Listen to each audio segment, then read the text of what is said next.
यशोमती मैया के नंद लाला।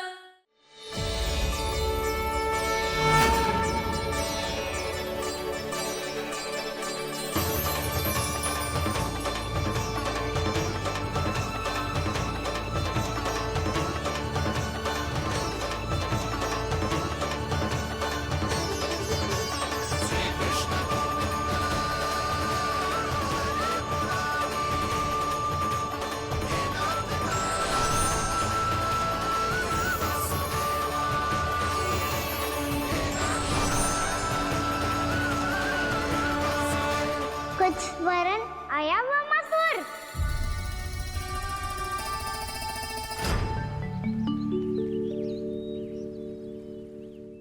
बहुत समय पहले की बात है, बहुत बड़े भूमाकर राज करते थे तुम्हें महान राजा भीमम के नाम से जाना जाता था। सब कुछ था तुम्हारे पास, पर शांति नहीं थी।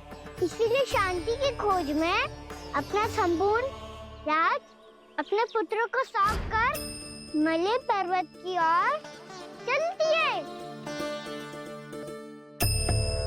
अनेक वर्षों की तपस्या के बाद तुम्हारे तप की कीर्ति चारों ओर फैलने लगी और फिर सच्चे तपस्वी के रूप में तुम्हारी ख्याति से प्रभावित होकर महर्षि उलट तुमसे भेंट करने आए। राजा भीमरथ, आपने ईश्वर की प्राप्ति के लिए सब कुछ छोड़ दिया, पर अपना अभिमान नहीं छोड़ पाए। इसीलिए मेरे आगमन पर सम्मान के साथ खड़ा होना तो दूर, मेरा अभिवादन भी नहीं किया। अभिमान तपस्वी का गुण नहीं होता है राजन, अभिमान राक्षसी गुण है। इसलिए मैं आपको श्राप देता हूँ कि आप अगले जन्म में एक राक्षस के रूप में जन्म लेंगे, एक राक्षस के रूप में जन्म लेंगे। मुझे क्षमा कर दीजिए महर्षि, मैंने जानबूझकर आपका अपमान नहीं किया है। मैं तो यहाँ पर शांति की खोज में आया था। अपने भीतर के संसार में गहरे सोच विचार में डूबा हुआ था मैं। मुझे क्षमा कर दीजिए महर्षि, मुझे क्षमा कर दीजिए। अपनी भूल का आभास प्रायश्चित की ओर पहला पग होता है।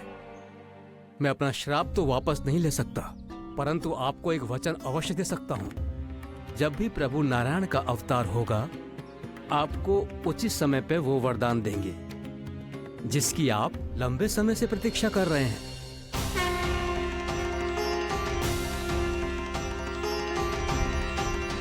प्रभु, आपने मेरी आंखें खोल दी। अब मुझे पता चल गया है कि आप कौन हैं और मैं कौन हूँ। इसलिए आप मुझ पर कृपा करके अपने चरणों में स्थान दे दीजिए। मुझे वो शांति प्रदान कीजिए जिसकी खोज में मैं वर्षों से भटक रहा हूँ। शांति तो मोक्ष में ही है, इसीलिए मैं तुम्हें मोक्ष का वरदान देता हूँ।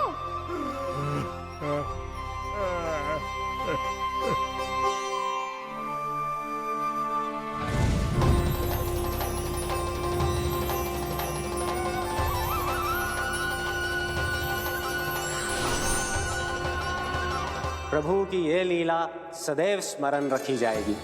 इस स्थान को इनका आशीर्वाद मिलेगा और इस कंदरा को व्योमासुर की कंदरा के रूप में पहचाना जाएगा। भविष्य में अनेक ऋषि मुनियों की शरण स्थली बनेगी ये कंदरा। ये कोई साधारण बालक ना है। ऐसा चमत्कार कोई साधारण बालक थोड़ी ना कर सकते हो। तुम सत्य कह रहे थे बलराम, गाना सच्ची में भगवान ही है। तभी तो सब देवता इसे बसाने और इसकी ओर से युद्ध करने आते हैं। तुम सब ऐसे आंखें फाड़ के क्यों देख रहे हो मुझे?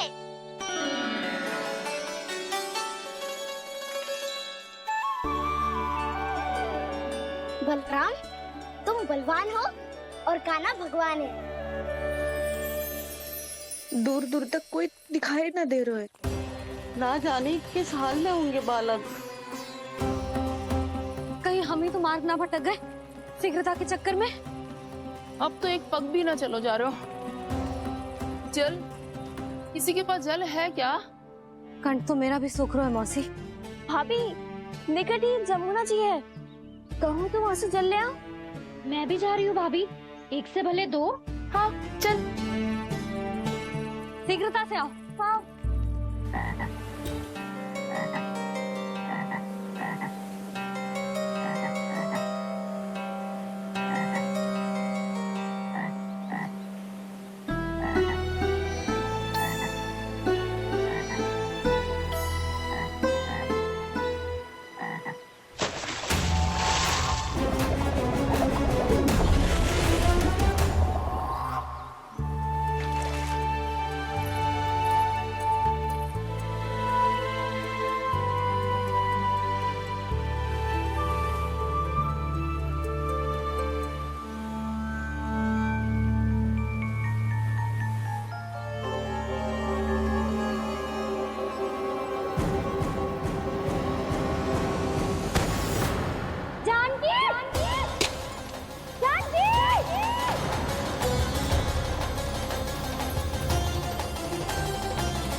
जानकी, जानकी, क्या होगा इसे? देखो ना जी, अब छलिया की सूचना मिलते ही हम सब बालकों को ढूंढने चली गई और ढूंढते ढूंढते सबको बहुत प्यास लगी आई जी। तो जानकी जमुना जी की नदी से जल लेने गई और उसने जमुना जी का पानी पिया और उसकी जेदशा हो गई। बालक कहाँ है? वो ठीक तो है ना? ऊपर से सब ठीक है, पर भीतर से बहुत भयभीत है सब। जानकी तो बिल्कुल नीली पड़ गो है, लग तो है विष फैल गया है इसको पूरे तन में। मथुरा के सौ से विदेह जी को बुलाए गो है उसके उपचार के लिए। जैसे ही इसने जल को मुंह से लगाया, ये गिर पड़ी, चटपटाने का अवसर भी ना मिलो। हाँ वैद्य जी, और निकटी मृत पशु भी पड़े हुए थे। हाँ, मैंने भी अस्थियां देखी थी। इसका तो यही अर्थ हो सकता है कि समस्या वहाँ के जल में ही हो। वैद्य जी, आप रोगी की नाड़ी पे ध्यान दो ना। जे गोपिया क्या कह रही है उसे सुनने की आवश्यकता ना है। जब तक विष के कारण का पता नहीं चल जाता, हम उपचार कैसे कर सकते हैं रानी जी? जी, वो निकट ही यमुना जी में एक विशेष क्षेत्र है, ये सब उसी के जल की बात कर रहे हैं। तब तो ऐसा भी हो सकता है कि किसी विषैले सर्प के काटने का प्रभाव हो। पर सर्प के काटने का चिन्ह ना है उसके तन पे। सर्प जब काटतो है तब उसके दांत के चिन्ह बन जाते हैं। मुझे पता है, बड़े बड़े सर्प को काटते हुए देखो है मैंने। एक दिन अब बस कर उज्जवल, ये बड़ी बड़ी हाँकने का समय ना है। पर यदि सर्प ने ना काटो है, फिर जानकी की ये दशा किसने की? अवश्य किसी राक्षस ने की होगी। नाना, कोई विषैला पशु भी तो हो सकता है, या अवश्य किसी माँ विषैले सर्प के विष से हुआ है। सर्प ने भले ना काटा हो, लेकिन ये अवश्य ही किसी महाविषैले सर्प के विष के कारण हुआ है। कालिया नाग। कालिया नाग?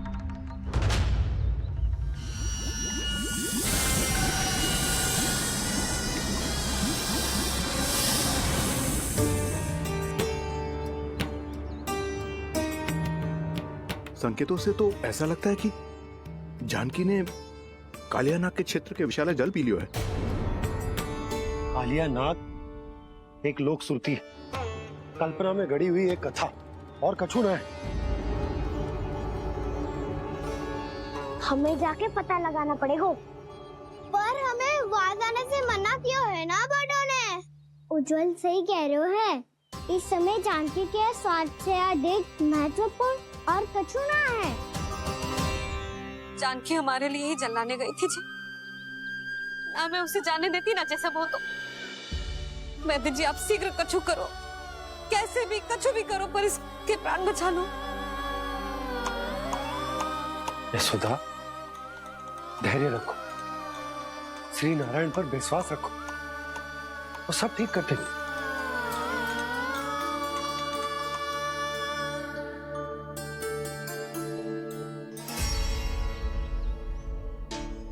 विष की काट की मेरे पास जितनी जड़ी बूटी थी मैंने सब अर्क बना के पिला दी, पर इसकी दशा में अभी तक कोई सुधार नहीं दिख रहा है।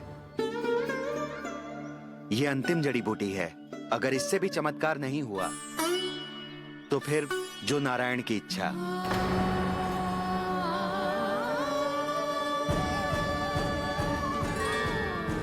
पर कोई तो उपाय होगा जानकी को बचाने का। कान्हा, यदि तुझे किसी औषधि के बारे में पता है हमें बता दे, हम जाके ले आएंगे।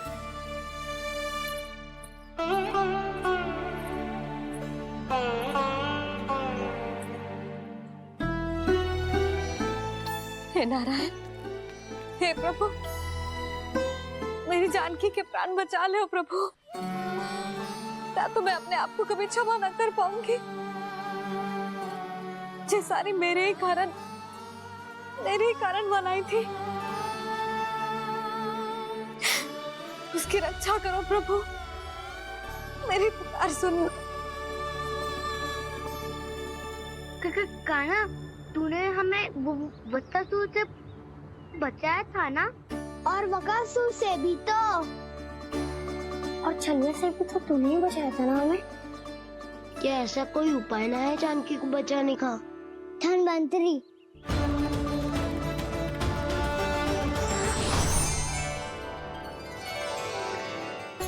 मैं आ गया हूँ प्रभु, चिंता मत कीजिए, आपके आदेश का पालन अवश्य होगा। यशोदा मैया,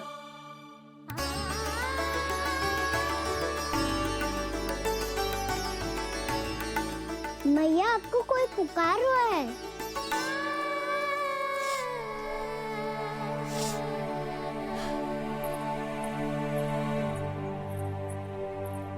चिंता मत करो मैया, अब धन्वंतरी जी आ गए हैं और सब संभाल लेंगे।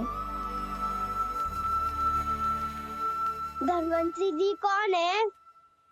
जिन्होंने संसार का आयुर्वेद दिया, आरोग्य के देवता, वे श्री नारायण के अवतार।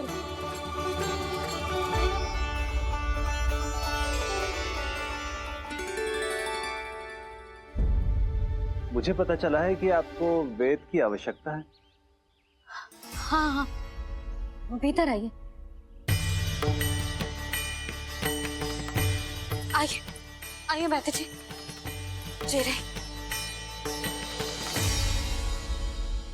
मथुरा का सर्वश्रेष्ठ वैद्य अर्थात मैं यहाँ आ चुका हूँ और रोगी को जितनी औषधि की आवश्यकता थी सब दे चुका हूँ। निश्चित रूप से आपने विष की काट के लिए बहुत ही उत्तम अर्क तैयार किया है, इसीलिए किसी और वैद्य की आवश्यकता नहीं है। किंतु आप अकेले कितना कुछ करेंगे वैद्यराज, मुझे अपना सहायक ही बना लीजिए। पर जो करना था मैं पहले ही कर चुका हूँ। हाँ, वो तो आप कर चुके हैं, बस रोगी के तन से विष निकालना शेष है ना वैद्यराज? हाँ हाँ, बस वही शेष है। इनके रक्त को विष रहित करने में मैं आपकी सहायता करूंगा। पहले ये संजीवनी मानी जाने वाली इन लाल फूलों की बूटी को भी घिसना है ना?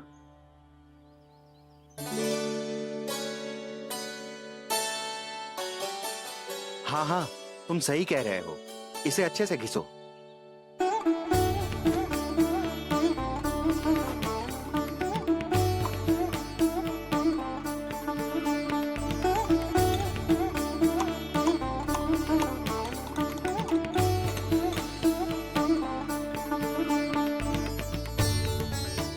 और ये नीले फूलों को भी तो मिलाना है ना?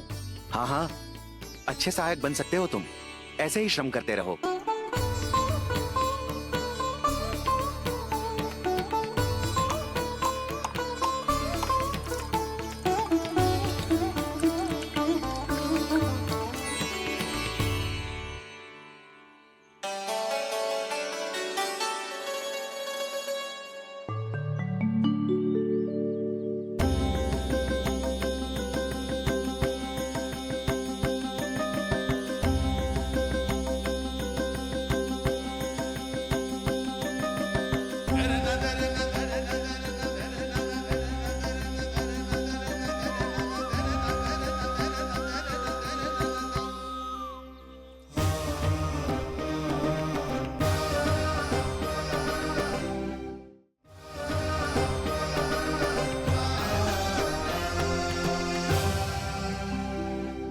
जानकी स्वस्थ तो हो जाएगी ना धन्वंतरी जी? धन्वंतरी? प्रभु, अब मैं क्या करूं? आपने तो स्वयं ही मेरी पहचान उजागर कर दी। जी क्या करो कान्हा? आप सब ऐसे क्यों देख रहे हो? मैया कहती है ना, सभी वैद धन्वंतरी जी का ही रूप होते हैं। वाह कृष्णा, चतुर तो हो तुम। वैसे वास्तविक धन्वंतरी मैं हूँ। मेरा अर्थ है वास्तविक वैद्य मैं हूँ। ये तो मेरा सहायक है। मुझे पूरा विश्वास है बिल्कुल ठीक हो जाएगी। वैसे ही थोड़े ना मुझे मथुरा का सर्वश्रेष्ठ वैद्य कहते हैं लोग।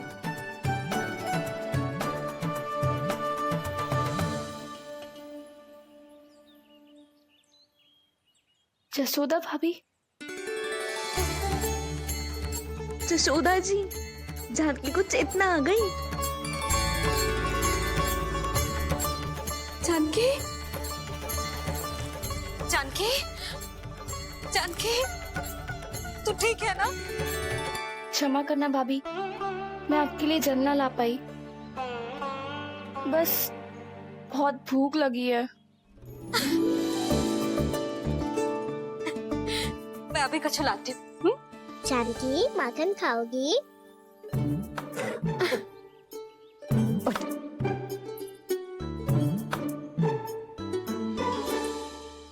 आजा, तू ही खिला दे लल्ला।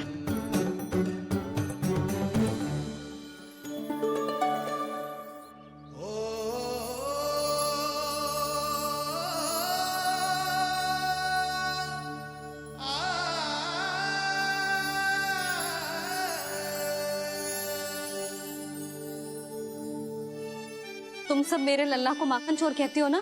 आज देखो, अपना ही माखन जानकी को खिला रहे हो।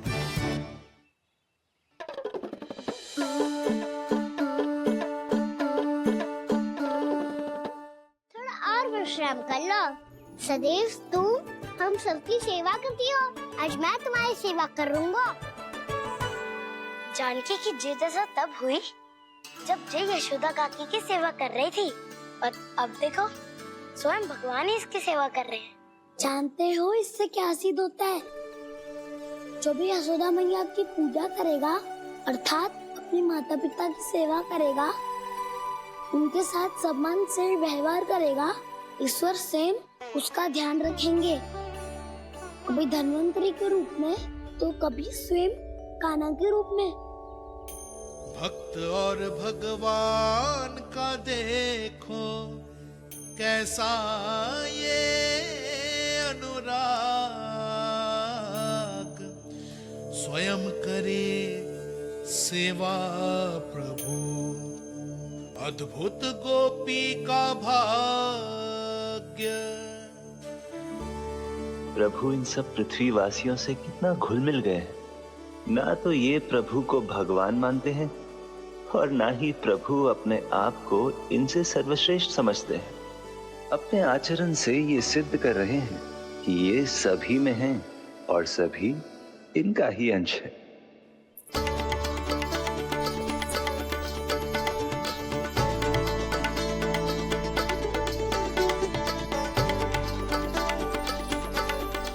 प्रभु, अब मुझे जाने की आज्ञा दीजिए।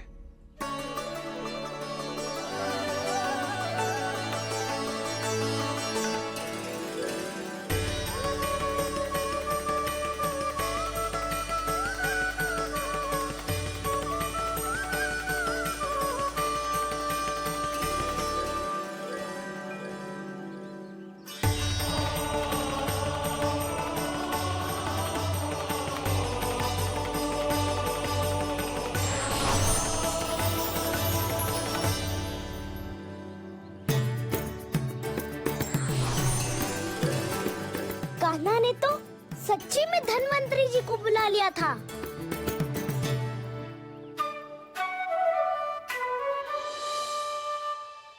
जब से कान्हा का जन्म हुआ है ना, मैं तब से देख रही हूँ, तब से हम पे कोई भी संकट आती है ना, तो अचानक से कोई अपरिचित हमारी सहायता करने आ जाते हैं और जाते समय कान्हा की आज्ञा लेके जाते हैं और कभी कभी तो इसे प्रभु बोल के जाते हैं। बाबा संभालो।